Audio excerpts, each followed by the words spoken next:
Las ganas y la pasión se renuevan todos los días. Seguimos haciendo buenos motivos. Nos encanta acompañarte.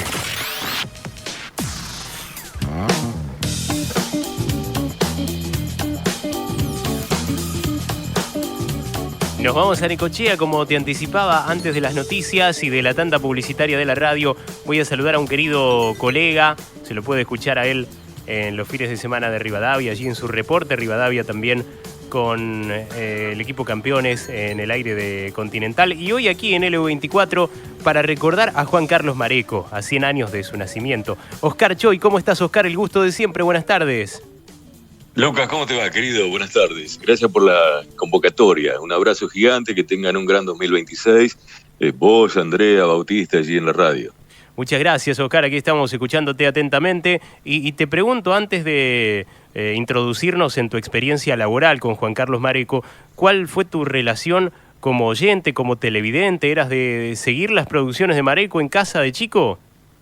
Sí, claro, sí.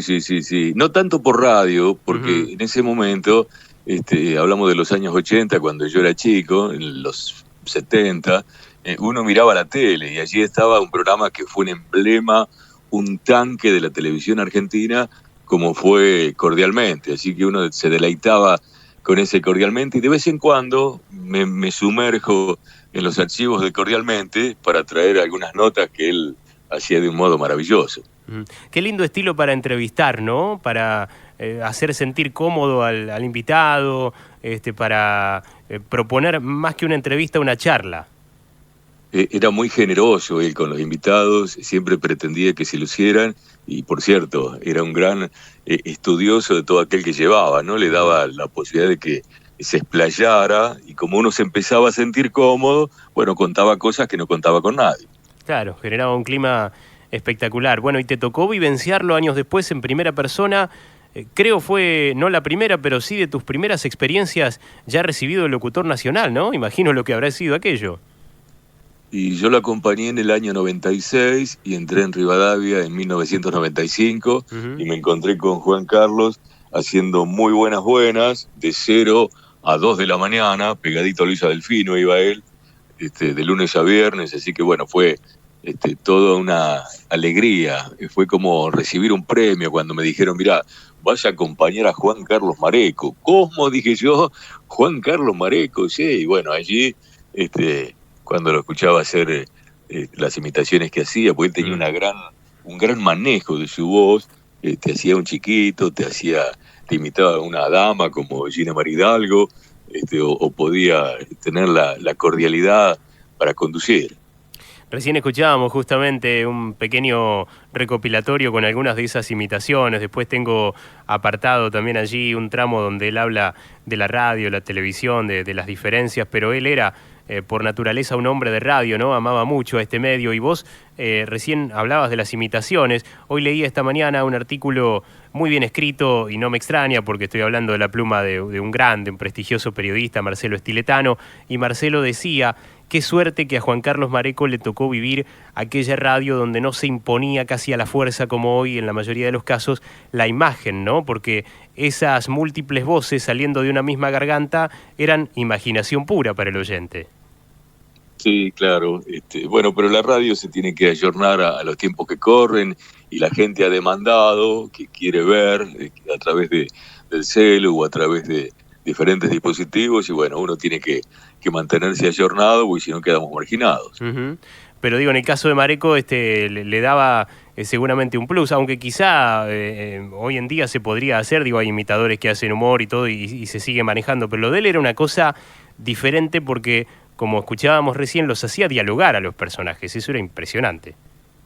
Sí, claro, y además a mí la imitación que más me emocionó de él fue la primera vez que lo vi en vivo hacer la voz del Topollillo. Eso, bueno, yo lo tenía vinculado, muy vinculado a mi infancia, de irme a dormir a las 9 de la noche cuando el Topo aparecía en la tele y te mandaba la camita, y verlo allí en vivo haciéndolo en los estudios de Rivadavia, bueno, realmente siempre que lo hizo me conmovió. ¿Cómo era aquel programa? ¿Cómo era el formato de Mareco, a grandes rasgos, lo que recuerdes?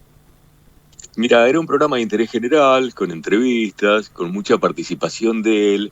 Él trataba de hablar lo menos posible. Era un gran compañero, un muy buen compañero, y pretendía que cada uno de nosotros, lo que lo acompañamos, ya sea el locutor, ya sea los informativistas o algún periodista de la Oral Deportiva, bueno, hablara más que él, se luciera más que él, y en ese momento no estaba el ida y vuelta que tenemos hoy día con respecto de los oyentes. No, claro. Si era el de producción, te llegaba un papelito y te decía, te estoy escuchando en tal lado, soy tal de tal lugar, y bueno, pero muy, muy generoso, muy abierto, muy amplio, siempre muy contento. Él podía llegar con cualquier tipo de inconveniente a la radio, pero ese inconveniente lo dejaba colgado en el perchero, en el pasillo, y cuando ingresaba al estudio, bueno, se iluminaba su entorno.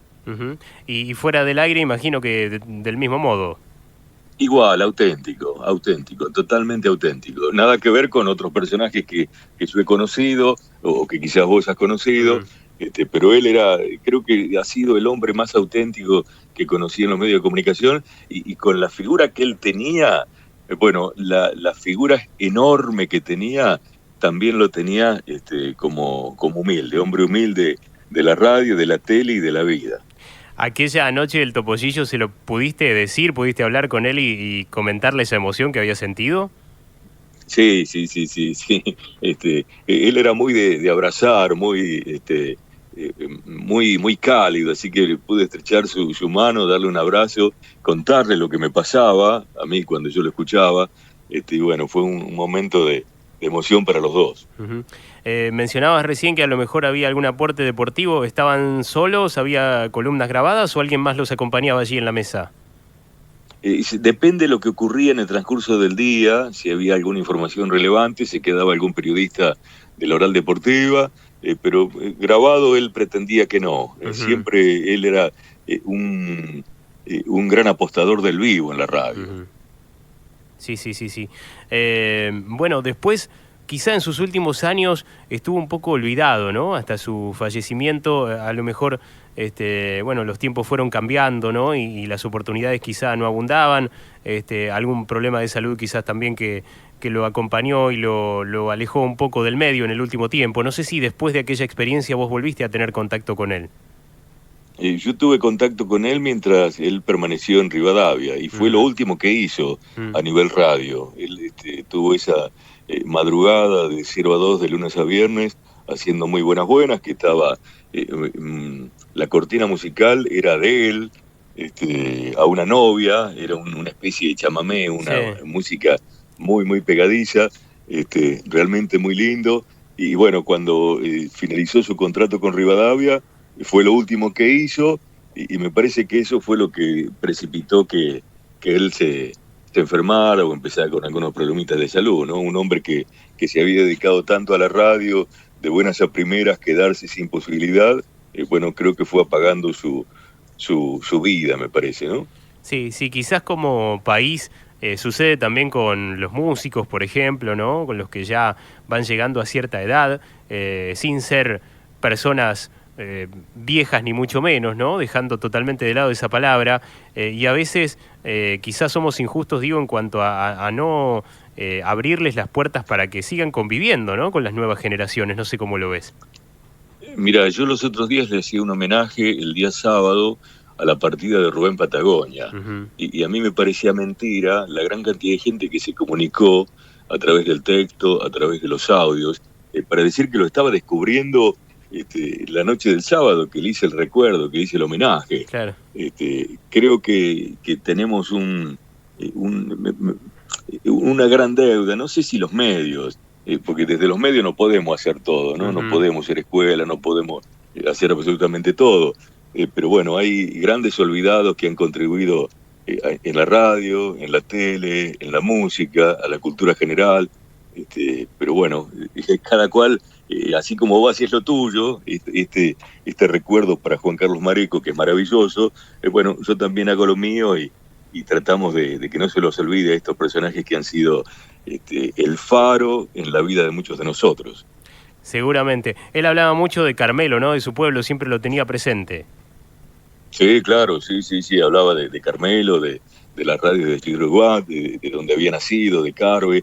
No sé si había regresado en algún momento él allí a sus pagos, pero bueno, siempre tenía un sentido recuerdo para esos lugares. Uh-huh. Oscar, antes de la despedida quiero preguntarte en principio cómo está la tarde y cómo viene la temporada en Necochea, aprovechando el contacto.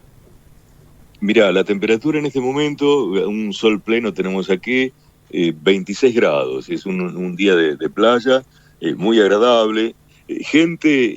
No hemos tenido un alto porcentaje, estaremos en un 80%, en un 70%, se incrementa un poco más el fin de semana por la gente de la zona, pero bueno, la estamos llevando, no es la temporada que todos pretendían, los bolsillos están algo flacos, y si hay algún billete se lo procura guardar porque no sabemos cómo va a venir el resto del año, ¿no? Seguramente, sí, son tiempos inciertos para todo el mundo, pero bueno, aunque sea algún fin de semana se ha reducido, ¿no? Y escuchaba a alguien que decía, el que venía un mes viene 15 días, el que venía 15 viene una semana, el que venía una semana, el fin de semana con suerte, ¿no? Y alguno que a lo mejor hasta elige quedarse. Vos sabés que ahora, con el tema de las tecnologías que uno puede consultar el Servicio Meteorológico Nacional, uno mira antes de reservar, antes de dar el primer paso, a ver cómo va a estar la semana. Y como hay cierta precisión en cómo puede estar la semana respecto del tiempo, bueno, ¿qué hacen? Si la semana no es buena, ya optan por no venir para la playa y escapar a lo mejor para la montaña u otro lugar. Sí, sí, influye mucho, como vos decís, hace décadas que tenemos acceso al pronóstico, pero ha mejorado el acceso y sobre todo la precisión, con el margen de error lógico, pero es cada vez más preciso, más exacto y eso hace que, bueno, muchos chequeen antes. Oscar, ha sido un enorme placer como siempre, agradecerte porque cuando veía este número redondo, digo, no puedo dejarlo pasar y enseguida, claro, pensé en vos, porque además siempre lo tenés presente también al querido Pinocho, a Juan Carlos Mareco, digo querido sin haberlo conocido, ni mucho menos, pero eso generaba, ¿no?, del otro lado, así que gracias por habernos ayudado a recordarlo también en la tarde de L24. Un abrazo gigante para vos, que tengan un buen año, un cariño para la gente de Tres Arroyos, que les vaya muy bien con la fiesta de la Corvina, estaba escuchando allí, que bueno, se están preparando con todo, sí. Que los acompañe el tiempo, un cariño para vos, para Andrea, para Bautista, quienes están allí en la radio. Muchísimas gracias, Oscar, muy amable como siempre, un fuerte abrazo. Fuerte abrazo, a cuidarse mucho y a seguir haciendo radio, viva, viva la radio. Por supuesto, siempre, en cualquier formato, viva la radio. El señor Oscar Choi, desde Necochea, ya el fin de semana emprendiendo viaje a Capital nuevamente, pero ahora en la ciudad que ha elegido para vivir desde hace ya muchos años, contándonos sobre su experiencia, su trabajo junto a Juan Carlos Mareco.